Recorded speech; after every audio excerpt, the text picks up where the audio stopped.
É isso aí, galera. Mais um álbum inesquecível dos anos 80. Dessa vez, The Heaven 17, uma das bandas mais apaixonantes dos anos 80 e pouco conhecida aqui no Brasil, até por N razões, pelo seu lado político, pelo seu lado alternativo, experimental. É o próprio nome da banda, né? Vamos explicar um pouquinho do Heaven 17 antes de comentar esse álbum. Heaven 17 tirou o nome do livro do Anthony Burgess, o Laranja Mecânica, depois virou filme inesquecível também, lá dos anos 70, que marcou muito a geração anos 80 em todo o mundo. Tem esse detalhe interessante, no resto do mundo, Laranja Mecânica foi sucesso no começo dos anos 70. O filme foi proibido durante 7, 8 anos, não foi proibido no Brasil.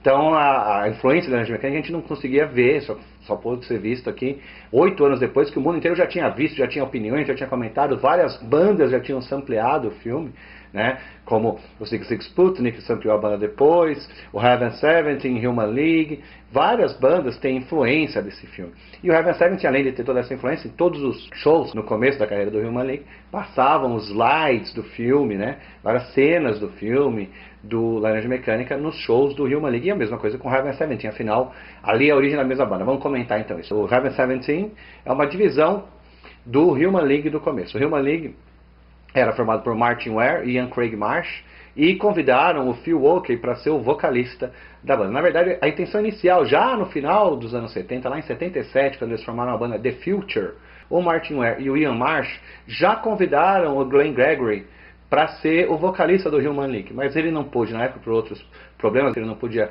ser o vocalista do Human League, aí eles chamaram o Phil Oakey, que a gente já contou toda a história, o Phil Oakey, né? Só que em 1980 tem um racha na banda. Inclusive o Ian Marsh e o Martin Ware saem, deixam o nome com o Phil Oakey para ele continuar com o nome Human League, e eles criam uma coisa mais experimental, que ia ser o Heaven 17. Porque o Human League no começo, esses dois primeiros álbuns, que são com eles, o Reproduction e o Travelogue, são com os membros do Heaven 17. Só que aí eles saíram, e aí o Human League lançou Dare, todo mundo conhece a história, já até comentei aqui, um dos álbuns mais importantes da década de 80, e esse aqui também estaria nos 10 álbuns mais importantes da década, né, no máximo nos 20 álbuns mais importantes. Por incrível que pareça, esse álbum chegou a disco de platina na Inglaterra, fez muito sucesso também nos Estados Unidos, teve vários singles que chegaram no topo. E aqui no Brasil, como a gente vivia na época da ditadura, a gente não teve acesso aos álbuns, ao sucesso do Heaven 17, porque uma vez o filme Laranja Mecânica era proibido, a banda que fazia várias referências ao filme, que era uma banda crítica, com muita crítica social, que é o Heaven 17, não saiu no Brasil também, demorou para chegar por aqui. Tem essa edição inglesa e essa edição holandesa também, que são muito legais, tem só algumas diferenças na contracapa, mas aqui no Brasil a gente não teve o Luxury Gap, que é o segundo álbum do Heaven 17, que aí sim, quando separa do Human League, eles chamam Glenn Gregory e aí ele resolve participar da banda. Um detalhe mais rapidinho, o Heaven 17, ele na verdade era um projeto, o Martin Ware e Ian Craig Marsh criaram uma outra banda paralela com o Heaven 17 que chama British Electric Foundation, que era uma banda para fazer pesquisas sonoras, é super experimental, e tanto que acabou sendo o nome do selo, né? Eles acabaram lançando como um selo também para lançar o Heaven 17, como se fosse uma gravadora indie. Aliás, todo mundo, a gente fala, até viu uma imagenzinha legal essa semana no Facebook, que o pessoal que gosta de synth pop, o pessoal que conhece só Depeche, né? O synth pop é muito mais profundo, muito mais avançado que essa linha pop que, por exemplo, Depeche fazia, Aha, Tears for Fears, né? Esse era o synth pop mais pop, vamos dizer assim. Tinha o lado mais experimental aprofundado, como Kraftwerk, Cabaret Voltaire, ou Heaven 17, ou umas coisas mais indies, né? Tinha as bandas indies de synth pop também, como o New Order fazia essa linha, o próprio Yazoo fazia umas coisas diferentes, então essas bandas indies do synth pop que fizeram história, não só o lado pop. Então, e o Heaven 17 é realmente essa aprofundada, que muita gente acaba conhecendo Depeche, no máximo ouve falar do Kraftwerk, mas tem muito nesse meio caminho, centenas de bandas, vamos dizer assim, muito legais, como o Heaven 17, que é desses gênios. E ali, como todo mundo sabe, é Sheffield, que é a cidade deles, tem até um filme que chama Sheffield, The Birth of Electronic Music, que é, na verdade, como se fosse o nascimento da música eletrônica na Inglaterra. É óbvio que já existiu o Kraftwerk na Alemanha, mas em 77, essas bandas que estavam começando, The Future, depois The Human League, o Heaven 17, o Cassandra Complex, Cabaret Voltaire, ABC, várias bandas eletrônicas ali no final dos anos 70 estavam sendo as primeiras bandas a fazer música eletrônica na Inglaterra, então Sheffield é considerado realmente o berço da música eletrônica inglesa. Bom, para tudo isso, agora eu vou tentar ter as faixas do álbum, porque realmente o Heaven 17 precisava de uma apresentação completa. Só esse detalhe do Laranja Mecânica que eu falei, eles tiraram o nome daquela cena que tá o Alex com as meninas vendo os discos, uma loja de discos, que ele tá olhando e ele fala, o que vocês vão comprar? Vocês vão comprar o Heaven 17? Seventeen. E aí é nessa hora que a banda escolheu para ser o nome da banda. Maravilhosa essa referência ali já ao Large Mechanic. E todas as letras do Heaven 17 são políticas. Desde o primeiro álbum, né? Que tinha We Don't Need the Fastest Groove Thing, e eles faziam toda uma linha mais à esquerda, assim, era uma banda eletrônica bem direcionada, e nesse álbum fica mais claro. Começando com Crushed by the Wheels of Industry, que é alguma coisa como esmagado pelas rodas da indústria, a tradução direta dessa música, e ele fala exatamente isso, né, de que você trabalha de dia, trabalha de noite, e não vê o seu ganho, na verdade tudo que você ganha você já gasta, enquanto tem pessoas que não trabalham, como os banqueiros que ele cita na música, não precisam trabalhar e vivem com dinheiro pro resto da vida.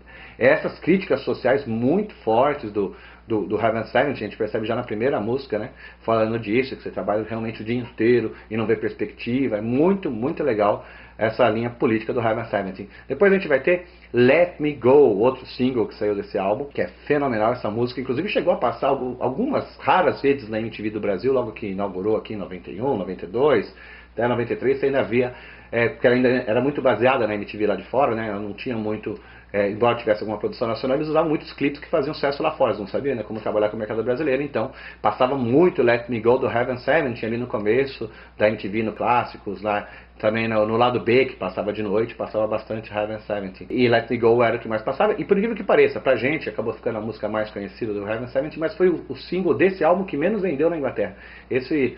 Os outros 4 singles desse álbum venderam muito mais do que Let Me Go, por incrível que pareça, né? Temptation chegou ao segundo lugar da parada. A gente vai comentar os outros singles, como o próprio Crushed by the Wheels of Industry fez mais sucesso na Inglaterra do que Let Me Go. Bom, a gente vai pro lado B então, tentando resumir rapidinho. Temptation é uma música maravilhosa, essa música estourou ali, foi o que puxou muito a venda do álbum, que fez o álbum chegar a disco de platina, né? Além dos outros singles, óbvio, mas esse foi o que mais fez sucesso. E esse álbum chegou a disco de platina, por incrível que pareça, aqui no Brasil quase ninguém conhece, mas é uma banda fenomenal do synth pop em inglês. E Temptation também tem toda uma história, né, da letra, porque o Martin Ware dá uma entrevista que ele fala quando ele sentou, ele tinha que fazer uma letra que falasse de sexo, de alguma coisa. E ele nunca tinha feito letra assim, as letras dele eram tudo de ficção científica ou de política, ele não conseguia trabalhar isso, então ele fez uma coisa de tentação. Ele não foi até o fim, ele só faz a provocação, e é isso que é o que dá a base da letra da música, e acabou virando um mega hit em toda a Europa e principalmente na Inglaterra. Vendeu muito na Suécia, e por incrível que pareça, esse álbum ele ficou 51 semanas no topo da parada francesa, uma coisa inacreditável. Você imagina que um ano tem 52 semanas, só por uma semana ele não ficou no topo da parada francesa. Você vê que esse álbum dominou realmente o cenário europeu e chegou ao topo da parada americana na época, na Billboard, né? Que era das pistas, era uma parada das pistas americanas. Que aí, inclusive, definiam como o Heaven 17 estava realmente fazendo um dance music. E olha que definição, porque não é, mas para a época, em 82, 83, era revolucionário aquilo para as paradas, né? Então estava realmente diferente. Bom, continuando com o lado B, você vai ter Come Live With Me, que é uma música maravilhosa, uma letra muito legal, que ele vai falando das dificuldades, né, que ele é mais velho, namora com a menina mais jovem, a pressão que ele sofre, e como a sociedade olha para ele e tal. É um negócio muito legal, os amigos, a crítica da família, é muito interessante. Essa letra também do Heaven 17, inclusive, que ele fala Kiss the Boys, Goodbye, né? Agora é a hora de ter uma vida séria. É muito legal, vale a pena tá dando uma conferida. Então, Come Live With Me, que também virou um hit, né? Um single de muito sucesso. E para terminar de comentar, nós temos We Live So Fast, né? We Live So Fast, que só saiu nos Estados Unidos como single, que também é uma raridade. Não chegou a sair na Inglaterra, esse single, mas nos Estados Unidos bombou. Fez muito sucesso e também chegou na parada da Billboard. We Live So Fast, embora não tenha saído nas coletâneas, você pode ver que nas coletâneas de Heaven 17 você só tem os singles que saíram na Inglaterra, The Singles, ou The Best, Greatest Hits, a maioria das coletâneas do Heaven 17 não tem essa música, a não ser as edições americanas, óbvio, das coletâneas da banda que foram lançadas por gravadora licenciada, né, mas não pela própria gravadora lá na Inglaterra. O Live So Fast também é uma música que vale muito a pena ver, e esse uso da tecnologia, né, o Heaven 17 brinca muito com sintetizadores e com vocoders também, né, às vezes o Glenn Gregory faz umas alterações na voz ali com os vocoders. A influência kraftwerkiana você percebe em todos os detalhes do Heaven 17, que eles eram realmente fãs de ficção científica, fãs de futurismo eletrônico mesmo, é muito forte, tanto que tem entrevistas com eles, assim, várias matérias sobre synth pop, sobre a origem da música eletrônica na Inglaterra, são sempre citados o Ian Craig Marsh e o Martin Ware, que formaram o Human League e depois